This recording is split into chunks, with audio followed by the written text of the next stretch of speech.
pragmatician, a discourse analyst, and well, generally, a test linguist. The making of a poet. Talking about making will tempt us to go into different, branches, because you have to look at the factors that have provoked creativity in that author or poet. But evidently, there's nothing I would say that will be new, because scholars of different generations have attempted to analyze, the psychological features and the various triggers for creative articulation. And so, Sigmund Freud, Gustav Jung, Lacan, even Levi-Strauss. All these have worked on,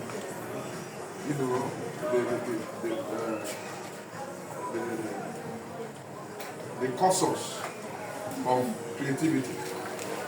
But then, it is important to understand that we cannot know the making of a poet without going a little bit far, the far range, to understand the nature of the human brain.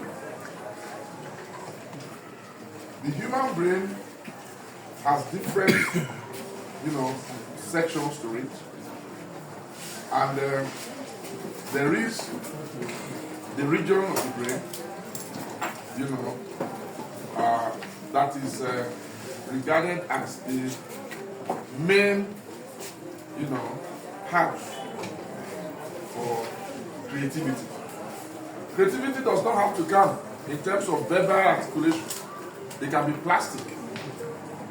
It can be plastic. Yeah. It can be a sculptor. You can be a pot maker. You can be clothes dyeing, clothes making. Even a tailor is creative. Do you understand? And let me tell you, your hairstylist, is an artist. Your hairstylist. And your what do you,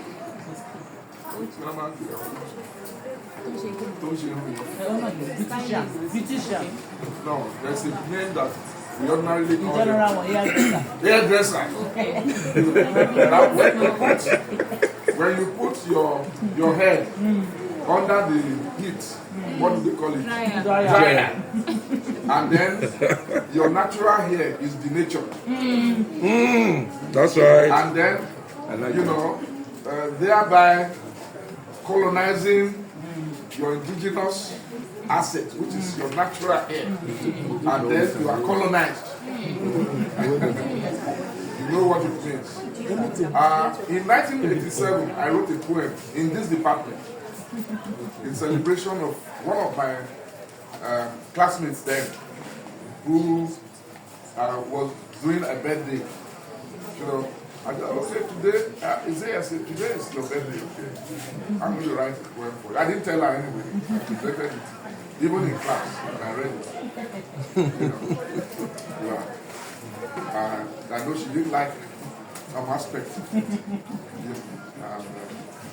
I said that plastic. I said, turning that into plastic strands. I said, the nature.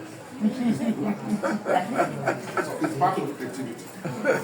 Now, the brain is the central nervous system, and it determines the amount of, of blood, oxygenated blood, that passes through the veins to different parts of the brain. Therefore, the brain is the center of creativity, in the sense that just as reflex action takes place. Hello? Yes, sir. The brain is able to recognize external, external features that will connect. There's always an internal totem, then there's an external totem. And in Jungian in Freudian psychology, you see, creativity begins even from the dream. Hello? Because by means of what he calls introjection and projection, when as a human being you have, even from childhood, there are so many experiences, what you have heard, what you hear, what you see and all that. Even a day-old child will begin to introject values, good and bad, religious or whatever. All these values become sublimated. Sublimated in the id.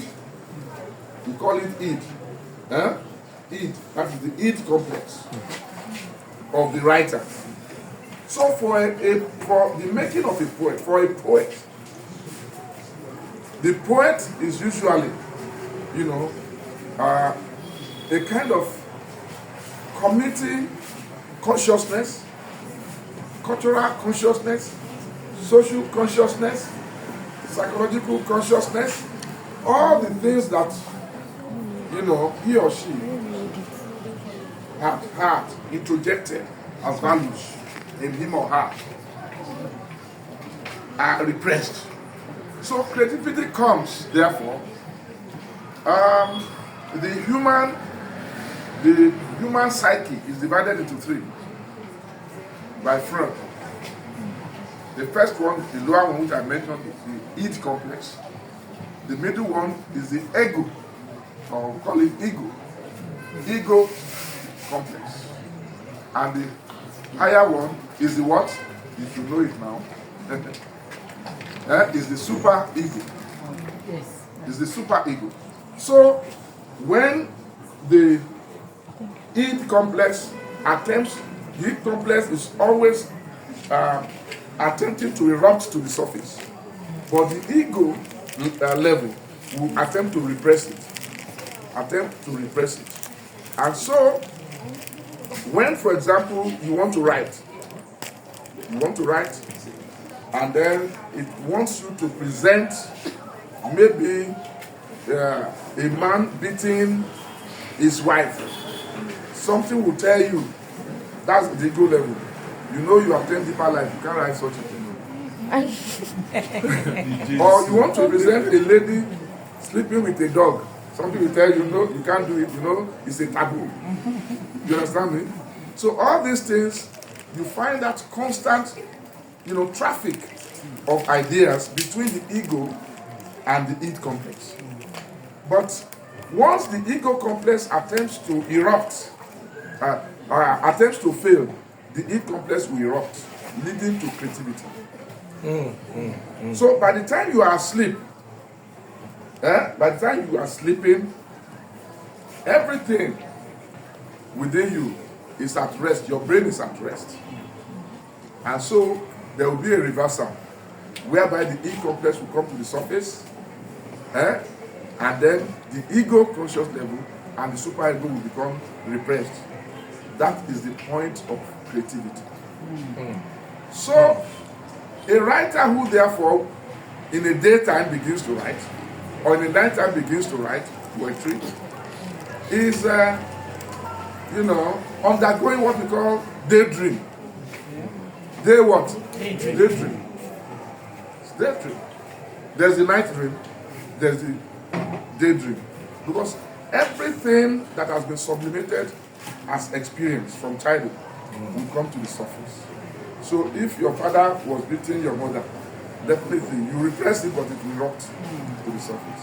So in order to know the true nature of a poet in this context, or a writer in general, you need to understand the cultural background that forms the sublimated energies in that particular, poet, that makes the poet, to write differently from others. Is because of experience. Therefore, formalist criticism will fail in that context. Therefore, new criticism will fail in that context. Therefore, linguistic criticism will fail in that context.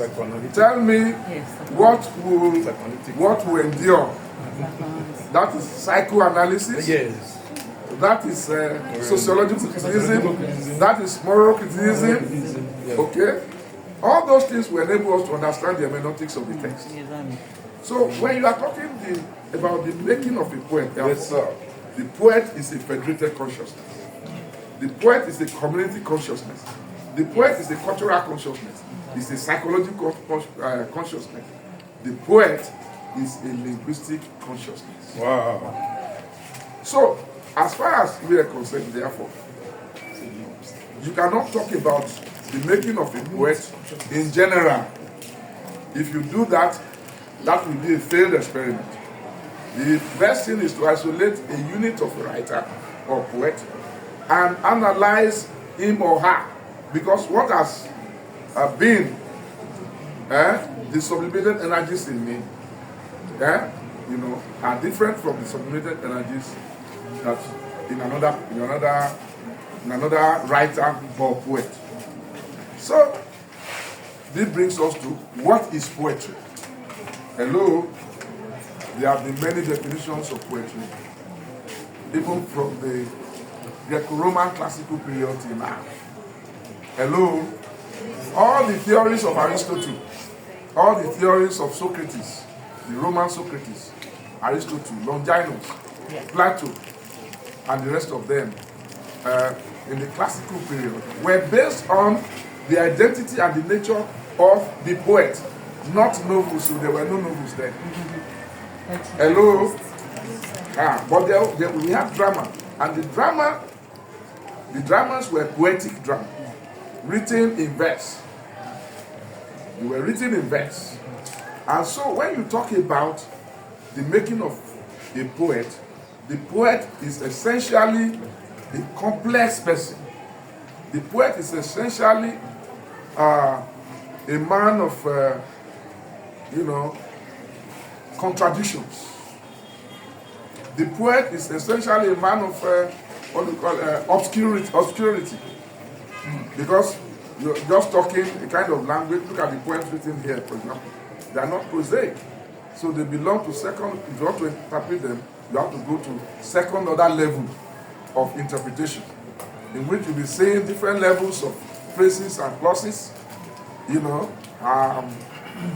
self-referencing, cross-referencing, internal rhymes, end rhymes, different kinds of metrical patterns, especially in English poetry, not the ones we write in Africa. Because, like I used to tell students, being written in verse is the traditional characteristic of English poetry. All poems are in verse, especially unless you want to write free verse, But the ones that are actually recognized are written in measured lines. The iambic, the trochaic, the dactylic, the pyrrhic, the spondic. Hello? Yes, sir. So, of all writings, the making of a poet, the poet is the most complex. Much more complex than the prose writer or the novelist.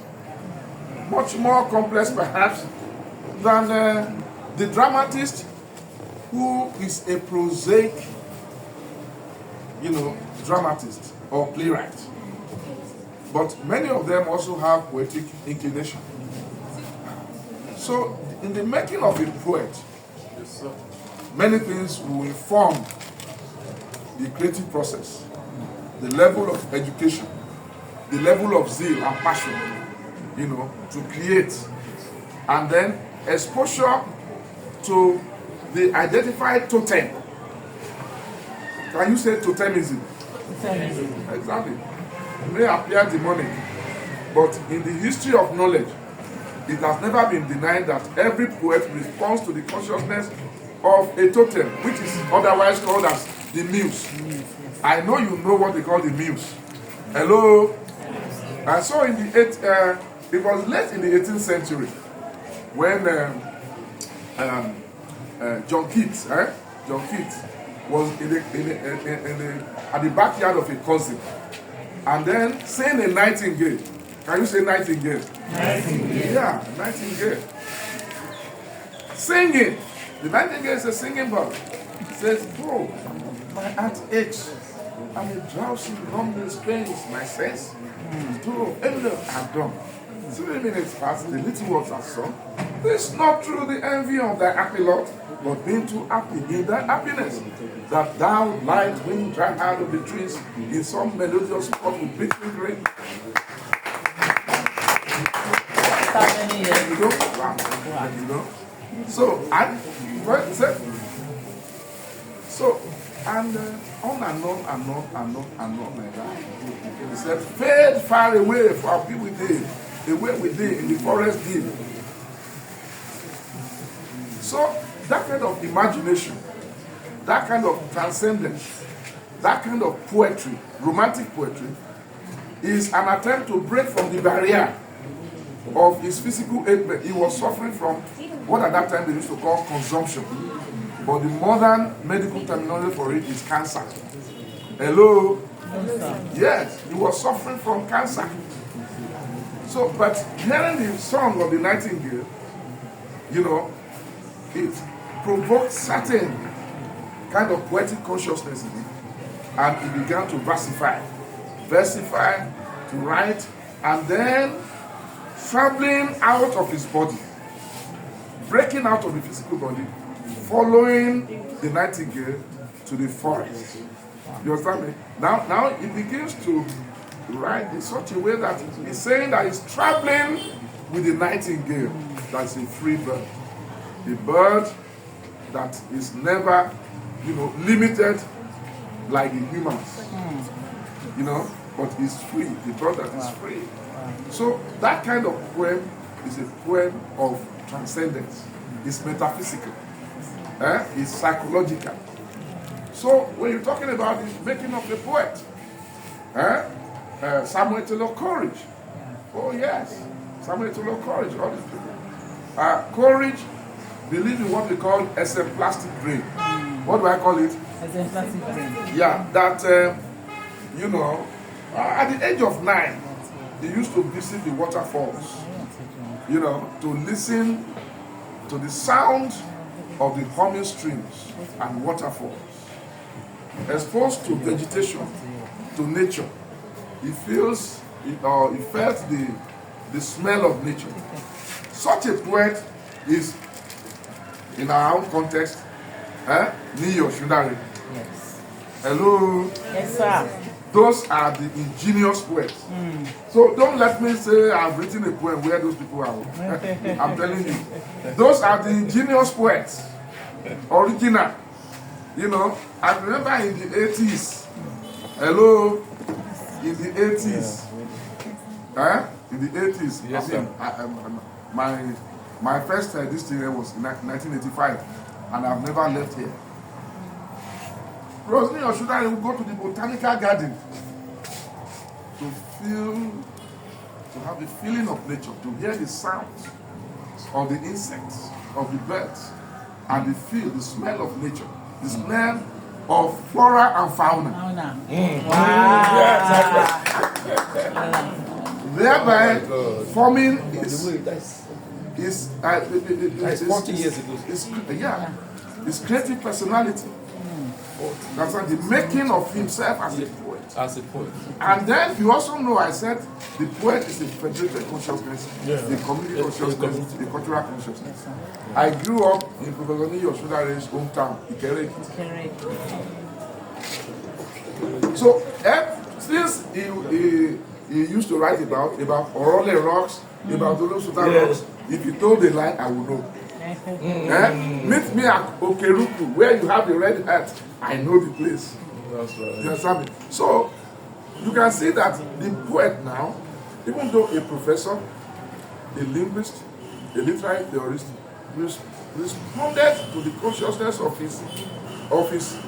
his community, his culture, his time, his race, his milieu. So, the poet is a bundle of many things yoked together. Hello? I don't know if it's yoke together, is this syntactically correct? HOD. Yoke together. Yoke is already together. Is that not tautology? So yokes, you don't have to put together. Yeah. So as far as I'm concerned, Yes, sir.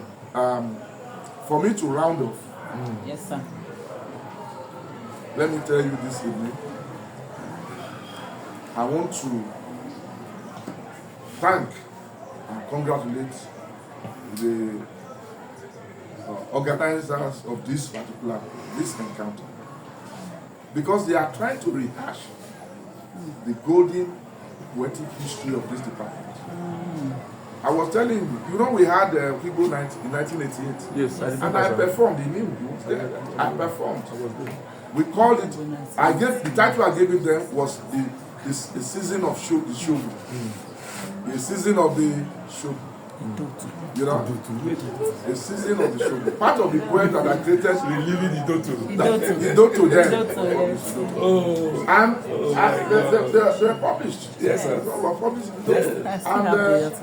And so you can, hello, Yes, sir. not minding the economy. Yes, sir.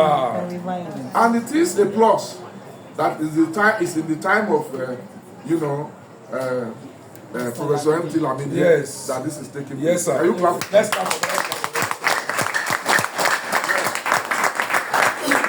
Even though I'm the immediate past HOD, Yes, it was mooted. I was unable to accomplish that. Yeah.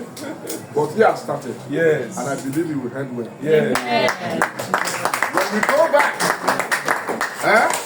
When we go back to the time, the golden age of poetic, Yes, tradition. creativity, the department. Yes, as a tradition. Historically, Achebe wrote Things Fall Apart in this department. Yes, sir. Yes. Can you clap for yourself? Yeah. It was in this department that he wrote Things Fall Apart as a student. Where is your own things?